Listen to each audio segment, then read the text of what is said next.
Hello बच्चों, let's read the question. Write difference between balanced and unbalanced force. Now to answer this question, first we will discuss here the key concept, and here the key concept will be force exerted on a given body which is given as m into a.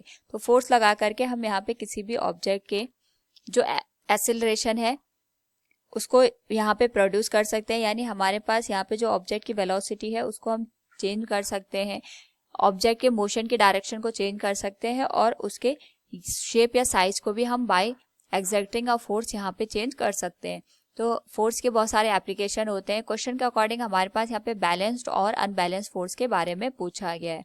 तो balanced force का मतलब ये होता है कि हमारे पास यहाँ पे किसी भी ऑब्जेक्ट पे जितने भी फोर्सेस एक्ट कर रहे हैं, अगर इन सारे फोर्सेस का जो सम निकल के आता है, दैट इज वेक्टर सम, वो अगर 0 के बराबर यहाँ पे होता है, उस पर्टिकुलर केस में जो फोर्स कंसिडर किया जाता है it is to the balanced force. यानी हम यहाँ पे कितने भी फोर्स अप्लाई कर दें, जैसे इस पर्टिकुलर केस में हमने 2 फोर्स लगाए लेकिन इनका जो वेक्टर सम है 0 के बराबर है।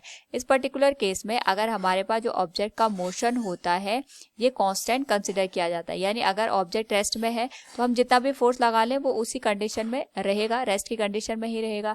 और अगर ऑब्जेक्ट हमारे पास ऑलरेडी एक पर्टिकुलर वेलोसिटी से मूव कर रहा है तो उसकी वेलोसिटी यहाँ पे कांस्टेंट रहने वाली है, ना तो उसकी डायरेक्शन में यहाँ पे कोई चेंज आएगा और ना ही हमारे पास यहाँ पे उसका जो मैग्नीट्यूड है इसमें हमें कोई भी चेंजेस देखने को मिलेंगे। लेकिन अगर हम बात करते हैं यहाँ पे अनबैलेंस्ड फोर्स की, तो अनबैलेंस्ड फोर्स का मतलब ये होता है कि किसी भी सिस्टम पे जितने भी फोर्सेस काम कर रहे हैं, अगर सारे फोर्सेस का जो सम निकल के आता है it is a vector sum, that is F1 plus F2 plus F3, ये हमारे पास 0 के बराबर नहीं होना चाहिए।